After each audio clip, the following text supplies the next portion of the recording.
I've got this pleasant job of introducing a person who needs no introduction, but my legs are paining. I'm like, you saw me, I'm huffing and puffing a bit.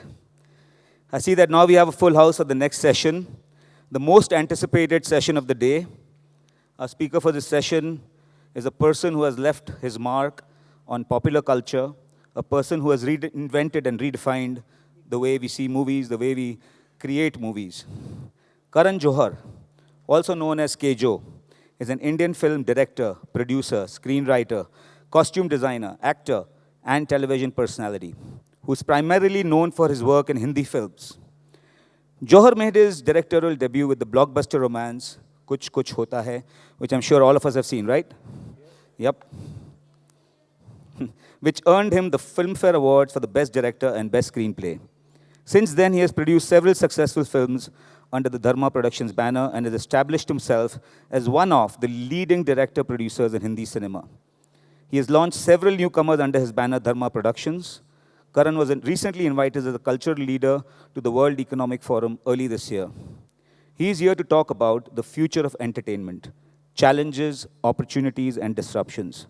He's going to be in conversation with our very own Fatima Karan, consulting editor, BTVI. She's already been introduced, so I won't take time. Over to you, Fatima and Karan. Let's give a big hand to Karan Johar. Come on, guys.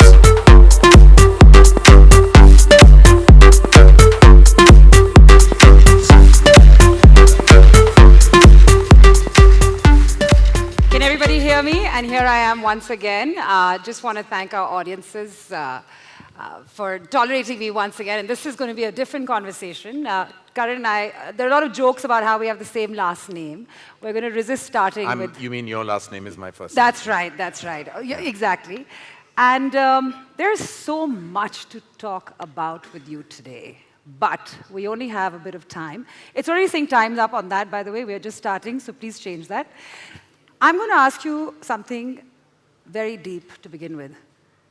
What have you been doing since morning today? Well, it was nothing deep, I can assure you. I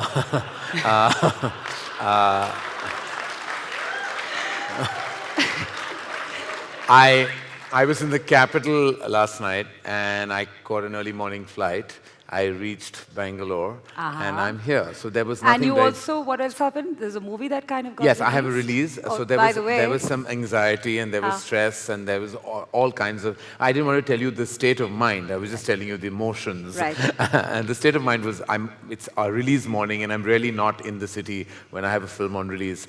But I had to be here, so... See, committed. Committed as well.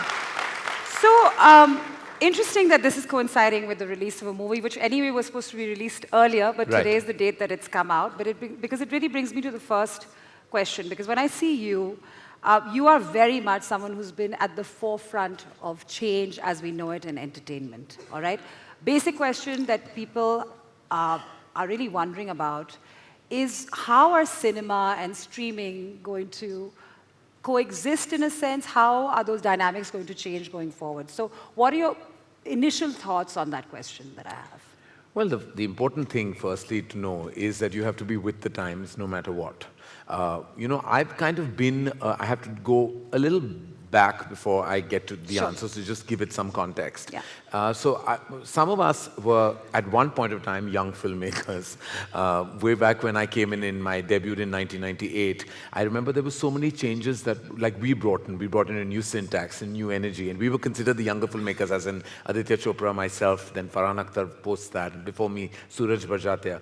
We brought in a certain new energy into mainstream entertainment, and in front of me, there were these big revolutions that took place. There was the Steenbeck that we edited on, and then suddenly the Avid was introduced. So we went Avid happy, and everything was like, you were trigger happy, literally. On a button, you could get a dissolve, you could get an immediate cut, and apart from physically cutting film, you went into that zone. Sure. And then we saw the industry boom, we got industry status, we've seen that change, we've seen multiplexes from just single screens. There used to be only single screens. Correct. When I made my first two films, Kuch Kuch Hota and Kabhi Khushi Kabhie Gham. The first multiplex came in 2002 and 2003. So we've seen that change of audience taste and the change of demographic completely where it comes to exhibition. So I've seen it all. Like you've seen everything. I've seen the advent of a new age energy with movie stars. Suddenly there were publicists and management, and there was all kinds of changes. There was a whole, as you said, an ecosystem change and shift. So we've seen and witnessed everything in front of our eyes. I've seen everything happen. Even digital, which came in from celluloid. I mean, eventually it was digital, like which, we used to say that don't take too many takes because you're wasting stock. Yeah. Then finally it was like it didn't matter because you went digital, you could do what you wanted. So we've seen all of that. So when you bring it to these streaming platforms, that's the new age that's come in a decade ago. This was a huge revolution in the West, and it's crept into our viewing habits. Very urban in its appeal initially, but it's definitely digital, the internet, it's a reality, and it's become a humongous platform. We are still just the tip of the iceberg today. So what is it doing? It's empowering a whole lot of talent who are actually really going to come into the forefront by doing some incredible things, because they get the opportunity of actually a different platform that doesn't have any fear of box office attached to it, or even content. You can push boundaries, and what it's doing is it's actually making cinema pull up its socks. I can already see it happen. 2016 and 17 were not good years for Indian cinema in terms of theatrical footfalls. And suddenly in 2018, we're in July right now, and it's the best year in decades. Okay. Like suddenly there has been like an increase in like interest of maybe audiences, or just content has suddenly got better because we're being challenged by another platform. So this word content, right? Content, and how much content there's going to be. The biggest challenge I feel as a consumer of content is going to be the curation of what I can finally get to see. Because sometimes you can be spoiled, and I think we're going to be spoiled for choice. All right? I know I'm talking about a niche audience here, but let's talk about what are some of the conversations there. In an environment where you're going to be surrounded by content, as a consumer, how is someone like you, who's really good at making yourself relevant to new audiences, to changing audiences, how are you planning on sort of handling that? Is awareness. Okay. Just awareness of what is working and what is not. Just, eyes and ears open all the time, speaking to people, really not being... I believe that sometimes in our industry, we're victims of a disease, and it's called delusion. And we should never be a victim of that disease. Because when you're deluded and you're unaware of your environment, you'll never be able to go ahead. You'll never be able to create that progress within your organization or your state of being. That's what I'm doing. I always find out what's working. So to maintain relevance, like you said, is very critical. I've tried to do that by, constantly changing the tonality of what I do, and also making myself relevant through other platforms. I went on, even on television, and hosted a talk show when I was advised not to at one point, because I was told, like, a filmmaker is meant to maintain a certain mystery. And I was like, why? We call it the show business, so why should only the actors be in the forefront? Why shouldn't the filmmakers also be there? And I had no problem. I was unapologetically and unabashedly in love with the fact that I wanted the camera on me as well. Not that I thought I was the most beautiful face on planet Earth, but I just didn't mind the attention. I like walking the red carpets facing arc lights. I have no problem. So I felt like, I should do this and diversify and connect. When I decided to get onto national general entertainment television to judge reality shows, again I was told that that's not who you are. But you're the guy who sort of showed people that this is perfectly okay to do. It's okay to do everything. Aspiration around that, It's okay to do everything if you're good at it and you're convinced with what you're doing. The moment you're being a Me Too of someone else, it's never going to happen. In terms of creation of content or creation of self-profiling, you have to be true to yourself. If you love something, just do it. That's my mantra. Just do it. Don't worry about what your neighbor will say, what your colleague will say, what someone in your fraternity will say. If you're going to fear judgment, you're never going to go ahead. Okay, so we've talked to you, we're talking about you and what's sort of driving you and what you think is an important work ethic, right? And how that's going to translate to your ever-growing fan club to sort of keep growing and transcend generations. Tell me something, same question, but now in the context of more players coming in, like the Amazons, like the Facebooks, the YouTubes, all these different platforms that now are going to be competing to be those platforms, geos, whatever we want to say. How are you looking at all of that? As a great, great, great additional source of revenue. Because I Right. mean that's And most competition important. that comes when it comes to... It's not competition for Okay. me. I think we're all. I think there are additional, literally, in various ways. When I say that, I mean that literally also because A, they're buying your films for digital platforms, so your films have an additional revenue stream completely. B, I want to create digital content, which I will do, and Yeah. I will be a content. So eventually, when you're a content provider, you are definitely going to be a privileged position because you'll have 8 of these platforms actually vying for you if you're good at what you do. Right. So you have to understand. Okay, I want to do this show. I can go to Amazon. I can go to Jio. I can go to Netflix. Go to Hotstar. I mean, there is suddenly a buffet of platforms available besides PVR and Inox. Right, of course. You know, which And you that's can a great actually, thing. and it's content. Eventually, it doesn't matter whether somebody's paying money to get into a multiplex to see your content or is actually watching it at home or binge watching it at home. It doesn't matter as long as your content. Today, we've had, recently, I can see the excitement around a show on Netflix with Sacred Games. Sacred Games. It's all And over. it's Yeah. been fantastically viewed everywhere. I don't know, Netflix doesn't share numbers, so but I can just sense that I'll there's stop energy. you there. I'm pretty moderate in some of my habits, and I have watched the first 4 episodes back to back. And let me tell you, this was on a Saturday night when knew I had a yoga class at 8 o'clock in the morning, and I was telling my friends, I'm staying in, I'm going to be sleeping early and all of that. I went to bed at 4 in the morning, all right? So I'm just saying that they've done this well. I'm stopping there for 1 second because you brought up Sacred Games, all right? Before that, let's talk about Love Stories. Right. Because it was very interesting for me to watch that. I'm not sure how many, well, I don't want to take a show of hands, but Love Stories for me was very interesting because there were these 4 directors that were put together. They all have different genres that they sort of, that come through in the way they handle their direction. Karan's was a really cool story because it sort of, to me, there was humor in it.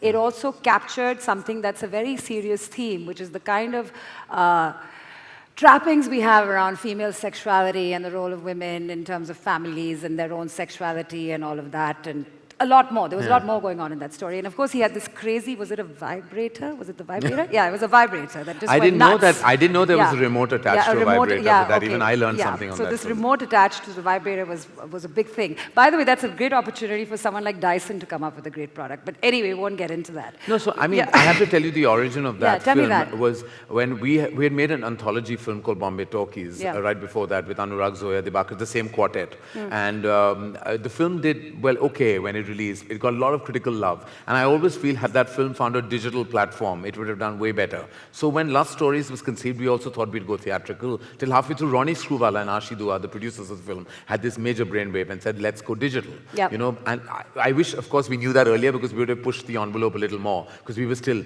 I actually wasn't because I was like, they're going to censor that vibrator for sure. And, you know, because you can't show a woman having an orgasm and pull that off. Till I didn't know Veere the Wedding was happening simultaneously. That's so right. Really, orgasm is the humongous big thing that has happened this year in mainstream cinema. Yeah. Well done. Yeah. Well done. Yeah, in mainstream cinema. I'm like... Somewhere out there it's happening, but anyway. I'm like suddenly coming soon has a totally different meaning altogether. Yeah. But I just feel like we went all out. We made our content. It was called Love Stories. It was done with a lot of dignity. Yes, it was was. done with sensibility. It was done with a solid syntax. And we put it out, and it was received very well again. Again, I don't know numbers, but I know that it was the desired platform for it, Yes. for Love Stories. And I was like honestly very excited. It was one of my most inspired pieces of, like for me, I was very excited to tell that story. Like you said, just to talk about women and her desires. Yeah. And which is always brushed under the carpet when, you know, we just never talk about a woman and her desires. And to do it in a funny way also. I mean, it was funny. That scene was quite... Well, for everyone who's seen it, I kind of made fun of my own song in it, you know, because she orgasms to the title song of Kabhi Khushi Kabhi Gham. Correct. I mean, I don't think anyone can listen to that song after seeing that in the way, because it's meant to be a little bit of a traditional, cultural family song. Sure, absolutely, and that's what you brought out. And suddenly, like she's like literally belting an orgasm with that going on in the background. So let's pick up on that. You're making, okay, here you are. In this particular juncture, making fun of something that was last capitalized on as an idea, as a commercial idea, which is this whole thing of Kabhi Khushi, Kabhi Gham, family, and all that. Tell me how that's happening. You're getting naughty about the kind of pitches you've made in the past. You're making fun of the same stuff, or is that more like, come on, let's move with the times Of course, because I mean, what I'm trying to do, and there was a symbolic thought Yeah. Like it was about the deconstruction of that family and reminding you about like the evolution of today. Like that was the family song for me. The reason I made fun of it is because it's no longer just about loving your parents or less loving your family and conforming to society, and it's also about achieving personal desires. Sure. And I think that's what I was trying to show. That whole juxtaposition is what was working for me. You know, the whole irony that there was a grandmother watching that film and she was having an orgasm in front of the family. And I just thought that it was a wonderful kind of contrast. So I don't want to just only talk about orgasms in this gathering because I think it's a great topic, but I want to go on to some other stuff. Yeah, sorry. What I want to talk to you about is what I'm seeing coming out of streaming platforms. Let's take a Sacred Games, for example, and I want to ask you this. Right. Is it okay? Is it basically going to be explicitly shot, sexy, profane, gritty, dark, you know, twisted kind of stuff that's really going to be the way forward when it comes to some of... I'm not making a generalization. So you know what happens? You know when when you suddenly attain freedom, you know how you go wild? Yeah. So I think we're in that wild phase right now. So I think that everyone is going wild because, oh my God, there's no censorship. We can do what we want. But there is censorship. Well... No, not on... So this is... I'm going to come to this next. But tell me, good point you're making. Censorship, exactly. is it? It's still... It's all subliminal and it's all happening in the way things happen. But I'm like, you found your feet and you want to go and experiment and do all the things that you thought you weren't allowed to do when it came to mainstream cinema. And there's so many filmmakers who have that voice. Like suddenly you'll see filmmakers who will just be exploding on digital platforms. And then there will be, this is now the storm, then there will be the lull. There will be the lull where there will be just content that will not necessarily be... But may I please highlight a dichotomy that's taking place, and you can educate me on this. I was speaking to a couple of people who are in the movie, basically in the cinema business, and they were talking about how they are still quite concerned about how they are at the mercy of censoring when it comes to cinema, as in theaters mein kya dikha rahe hain kind of stuff. And how it's absolutely infuriating for them to be able to see that, you know, you've got this, like a Sacred Games that has a lot of stuff happening, a lot of people, so you've got one platform here, which is anyway struggling with the changes that are taking place. Rules and regulations, anyone can kind of sort of chop up your movie and butcher it and give it back to you. And on the other hand, you've got this lovely new sort of platform that can kind of do whatever. And we're also talking about an explosion that's taking place. How do we do this so that it seems... What's going on there? What's happening with censorship at the moment? You're asking me, I've been in trouble with every film that I've ever released, you know, so I mean like... That's why I'm asking you. But not with the censorship at all, actually. It's always been, I've been in trouble for some reason. I thought I made legit, like good emotional family relationship films, and I've always landed up in some kind of a political turmoil every time that there has been, and for various reasons. Whatever. Like the way it is that we're at extremely... So cinema, you must know, Indian cinema and the film fraternity are soft targets. Yes, because of course. The way... Culture is usually a soft target. Write about them, you will get front page news, and actually we're always worried and scared because you can easily vandalize that property. The cinema owner won't play your film won't run, it'll lose its memento, it'll go into a piracy zone, you lose an audience, you lose all the money invested, so you're always vulnerable. Because you're always vulnerable, you always want to conform. And then you're not always funding yourself, distributors fund you, studios fund you, and so with the result, you're always nervous and worried about what's going to happen. It's never the censorship as much as its external factors sometimes. Right. It's the censorship sometimes. Recently, I have to say that we've had no issues. It's been wonderful. They've been very understanding. They actually are open to dialogue, and it's happened on several films. I myself have sat across them. They've been exceptionally understanding. But it's not just the buck doesn't stop there. Okay. What happens is there is FIRs can be lodged, and then there are cinema owners that don't play your film because of the fear of vandalized property. So it's a business issue. Censorship is a business issue. Okay, let's move away from censorship as a freedom of speech. Okay, let's move away from that and let's talk about how it's a close that thing. loop is what happens is that when you go digital, you don't have those fears right now because no one's going to come and break your television. Yeah. You know, I mean, it hasn't reached that point no, as yet. Not that point as yet. I mean, I hope that there is not a day that that happens. But right now, that is not the fear. So as I said, our fears when it comes to putting out content that is pushing boundaries, or there's always a fear attached to that because of external reasons, not just censorship. Okay, so let's. So that's good because we're going to see an explosion of interesting stuff that's going to be out there, and perhaps in a way, it's actually happening at a time when one needs to come to terms with the kind of differences that exist in terms of what's coming out of cinema, as well as the freedom you have on the digital. climate is totally changing. You have Indian Climate cinema. change It's in a totally different way. climate changing. The way the entertainment industry is. The next 10 years, there is going to be an explosion in terms of music, in terms of entertainment, in the way we view content. It's going to shift from, so theatrical will be two things. And this is the way I look at it. It'll be big event films, high concept films. You will go to the cinema to watch these two films. Everything else will be digital. And now tell me about co-producing Bahubali, the whole experience there.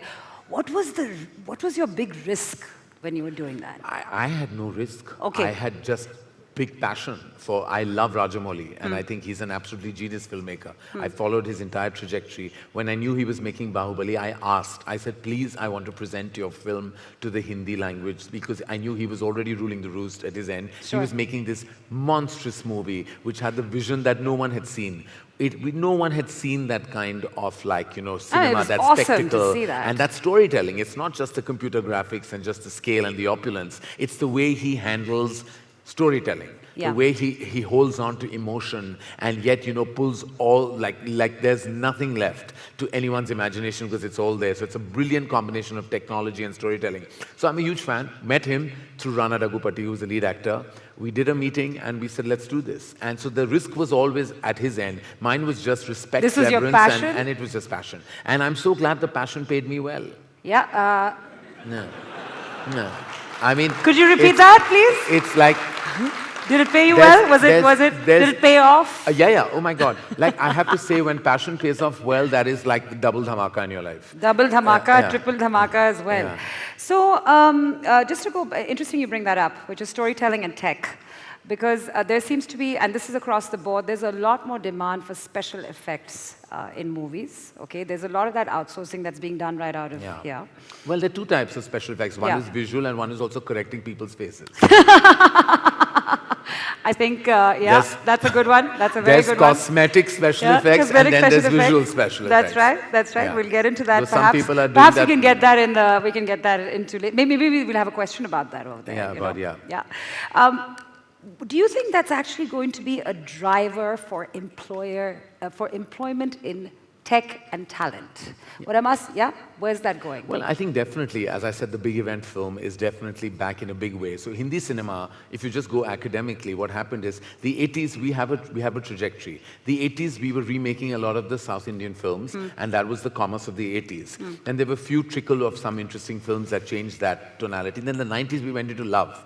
All the major love stories are all 90s. From Dilwale Dulhania Le Jayenge to Hum Aapke Hain Kaun, Kuch Kuch Hota Hai, Dil To Pagal Hai, Rangila. These are all the love stories of the 90s. 2000 brought in a new wave. There was a new syntax. 2001 was the big change that happened. That 2001 gave you a film called Lagan. It gave you a film called Dil Chahta Hai. It gave you a film called Gaddar and Kabhi Khushi Kabhi Gham, and a film called Chandni Ba. So there was a family film, a mass entertainer, a new age, coming of age film, a completely like a breaking ground type of film like Lagan, and an alternate film in Chandni Ba. It gave you the indication that now audiences want everything. So that onwards started changing the way Indian cinema was. And love stories were no longer like the one go-to formula for image. And today, we're at two things. Today, you can make a Nirja or a Kapoor and Sons, or you'll make a Bahubali. And these are the two types of movies that will be viewed by a theatrical audience or a Razi. Like again, high concept, big event. These are the two things. The moment you make anything that is neither, it's not going to work. That's amazing. Because interesting that you brought up Razi, because that was, what was your reaction when you actually saw that movie?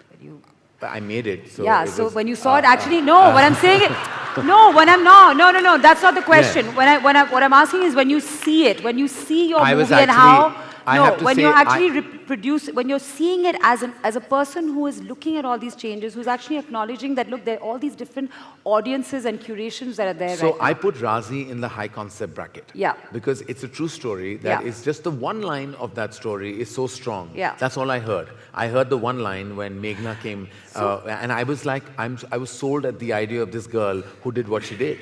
And, it was just such a powerful, brave, and yet vulnerable story. And I was sold at that concept level, just at that. So the reason I asked you this question is because you can have a great idea, okay? And it may be something that you are really sort of turned on about, and you've actually thought about it. You're a sensible guy. You've seen the way trends are changing.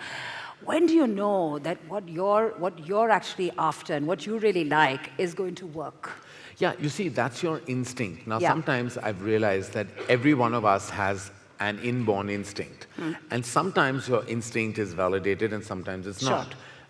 Many a time I've produced a film which has gone against my instinct, and I feel 9 out of 10 times those films haven't worked. So something you have to feel very passionate about, and sometimes that just translates. And I feel that that's all I know. I know why am I a filmmaker and why do I do what I do is because I have that instinct. And the moment my instinct starts failing me, that means I have to start reinventing myself. Okay. Because, you know, there will come a time that, and the only time, it's important that you also update your instinct. And that happens by awareness. What an amazing term, to update your instinct. You Because have on to, one hand, we're because there is definitely, I would say, a contradiction in that statement. Yes, of but course. your instinct definitely is a result of lots of things that come into your head space. And therefore, an instinct is born. So what you feed into your head is very critical. Okay. And I think that's what I mean by updating your instinct. It's not just something that is just inborn and you'll feel it, you'll do it. But if you're unaware, your instinct will go, it's like silver, it always needs polishing. So what are the things that are helping you keep updating your instinct? What is your upgrade and updating all about? Speaking to people.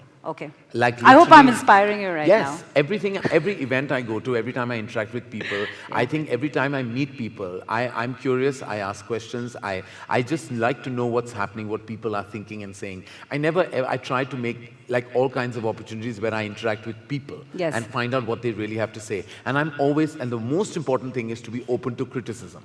And I don't like to have yes men around me. I think it's important to have people who will tell you what's not good.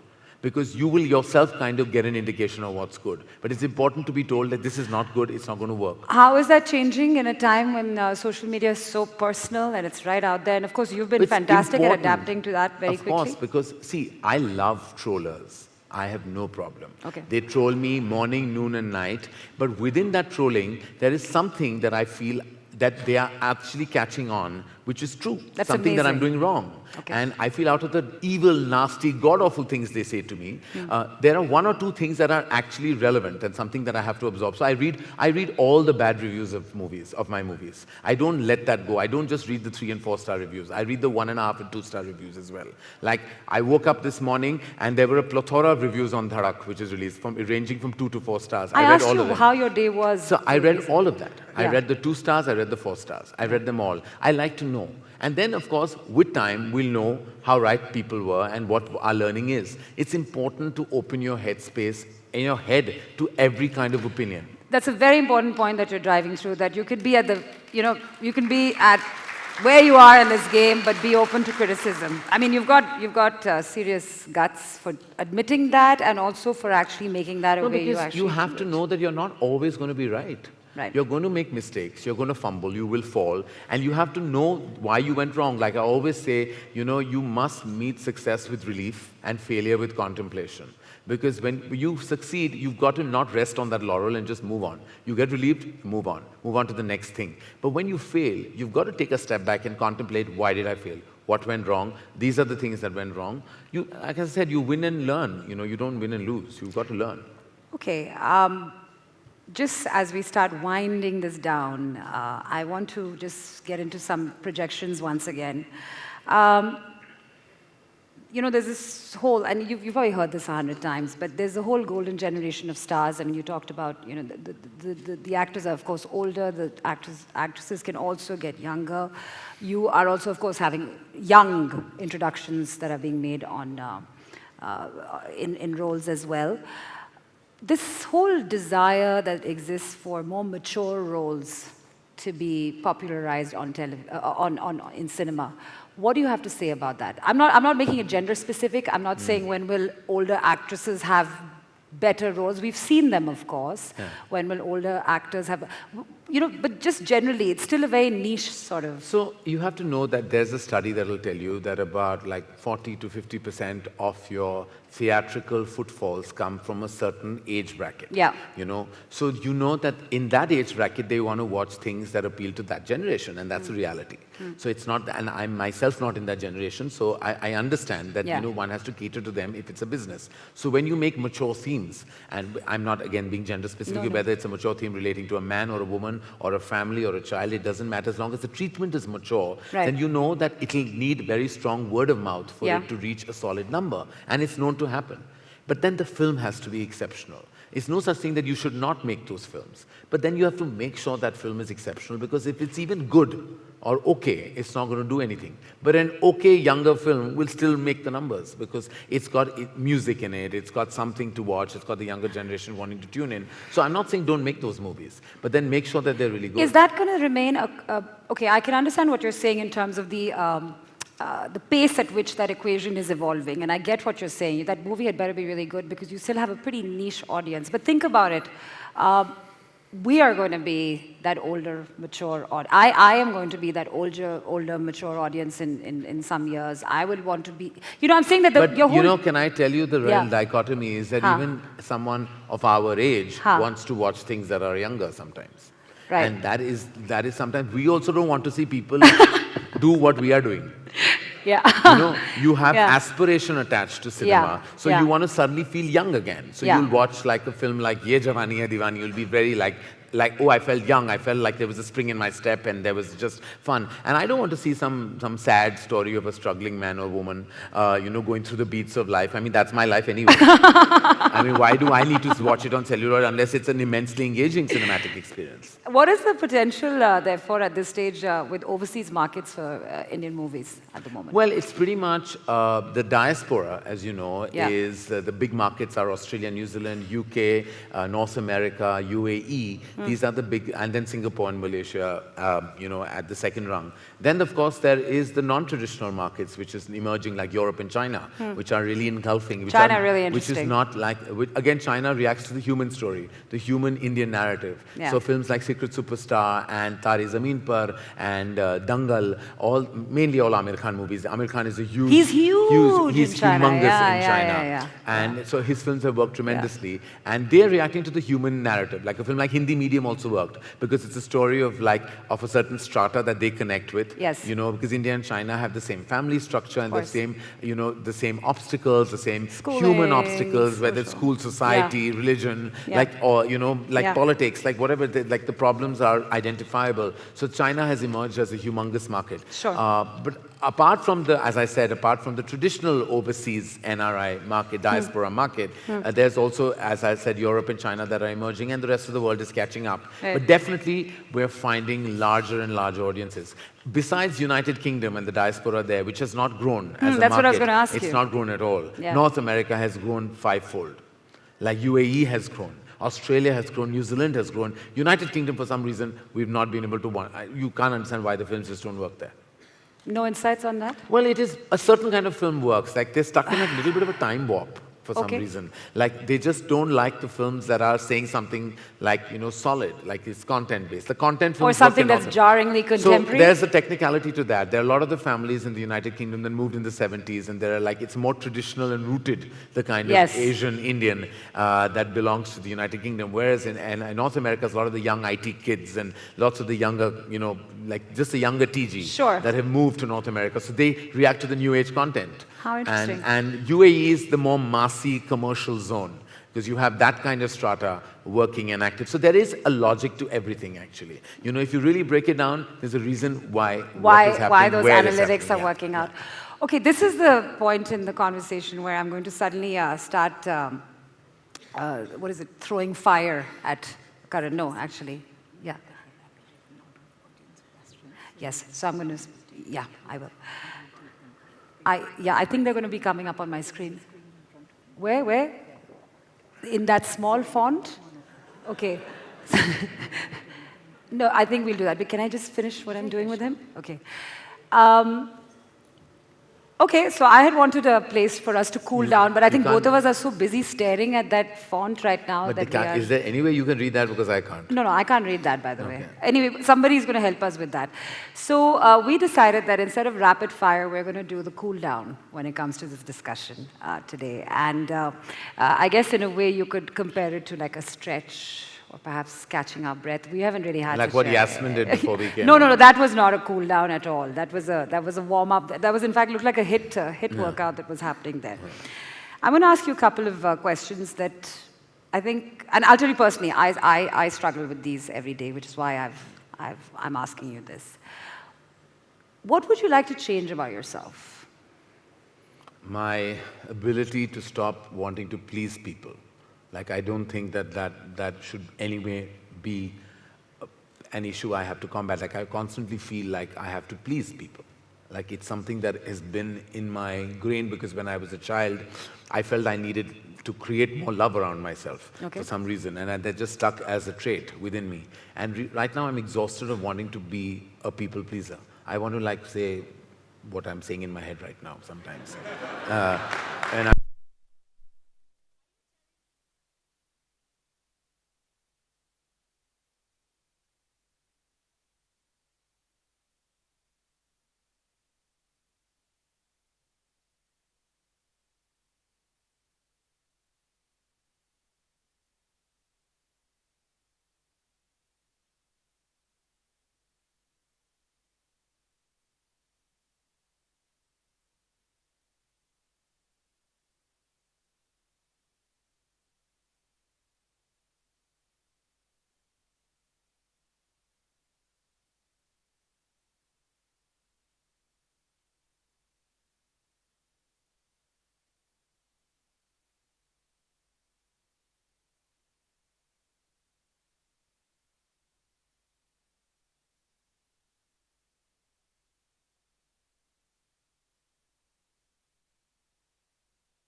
and put it out. Every time they're on a holiday spending me time, that it's no longer me time because we've all seen that me time. Right. You know, so Yeah. I'm like, I have no idea. Look at me time, look at me Yeah, time. like, you know, it's all like about, so I don't know where there's really love. Like, I just think that there's a lot of like, you know, like personal love. I don't know if there's community love left because of technology.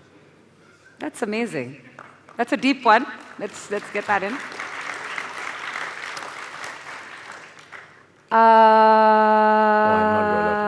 Okay. Another one for you that I'm going to ask you actually is what do you think is a very important social, a couple of people you think are very interesting to follow on social media? Who do you, and tell me Instagram, tell me Twitter as well, both. Who do you like to follow? Or what do you like to follow? Listen, I, for example, like, have started following more and more sites of beauty. You know, that's places and images.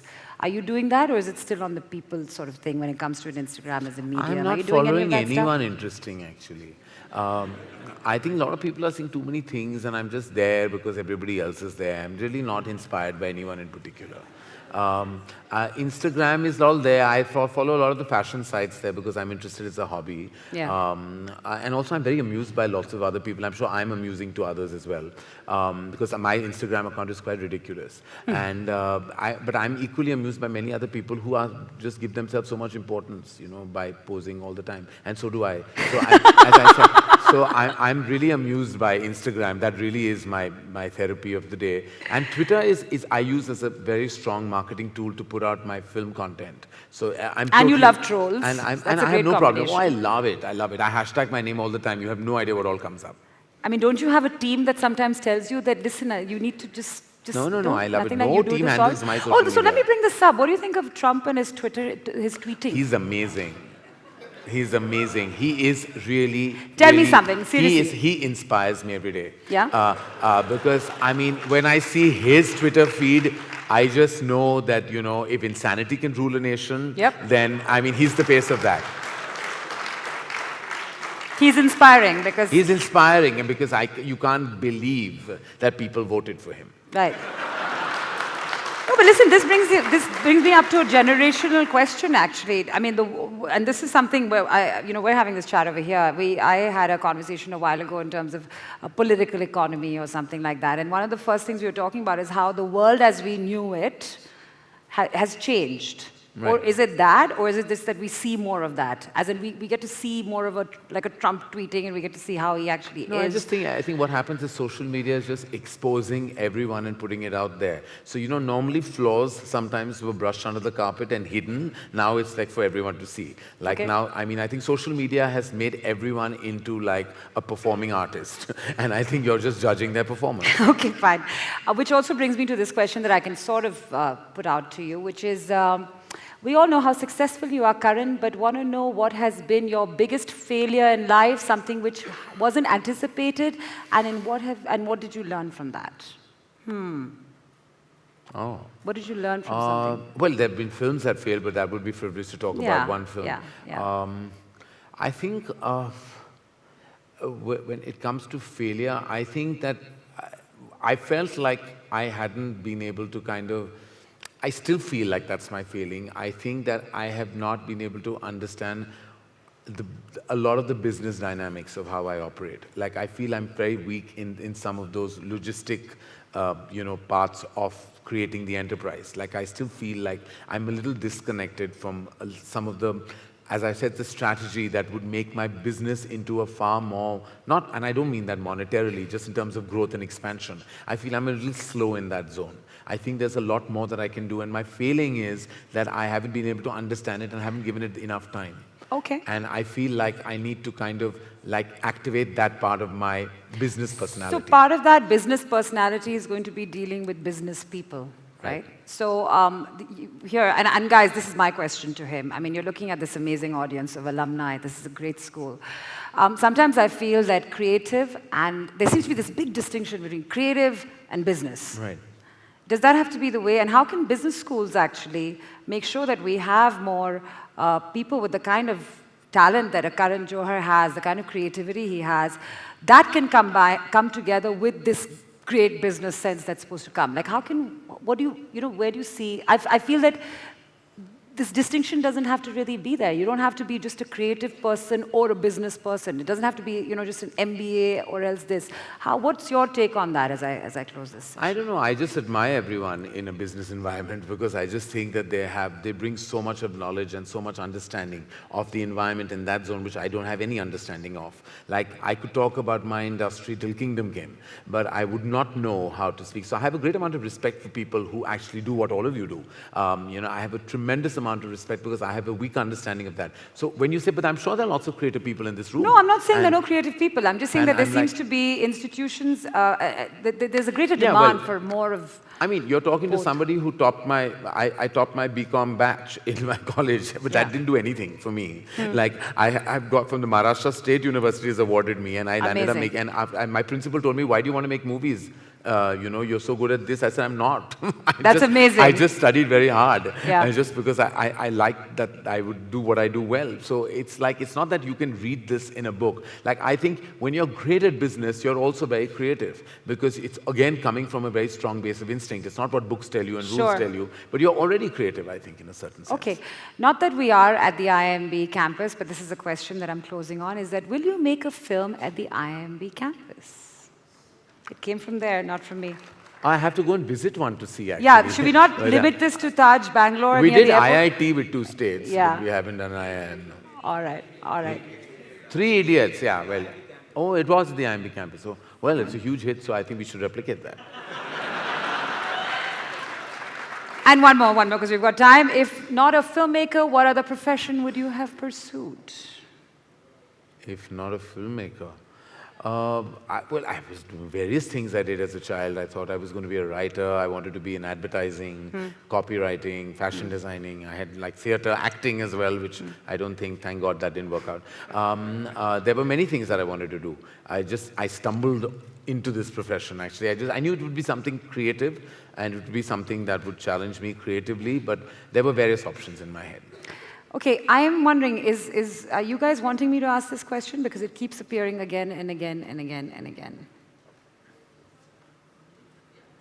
All right. Okay, I can't see it now. We have 39 seconds left. I think we're doing very well on this. Okay, I need to see the question. No? Okay, well, it seems to have gone right now. I'm going to wrap this. There is some question that is popular. Are you okay with that? Yeah. Okay. Kangana is a wonderful actress, and you are a great filmmaker. Do you plan to cast her in any of your movies? Does your instinct say that it would make great economics, or it may be a disaster? I'm not sure what the word disaster is there, but what does your instinct say about that? You know, the entire situation with Kangana was blown out of proportion for various reasons. Yeah. And I don't take actors on the basis of their personal feelings about me. Yeah. And similarly, I don't want an actor to kind of judge me by that barometer.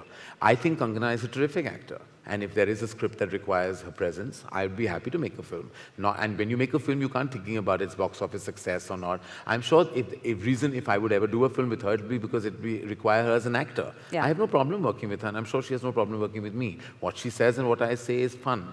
All right, on that wonderful note. Karan, Johar, such a pleasure speaking to you today. Thank you for that. Thank you, Karan. Thank you, Fatima.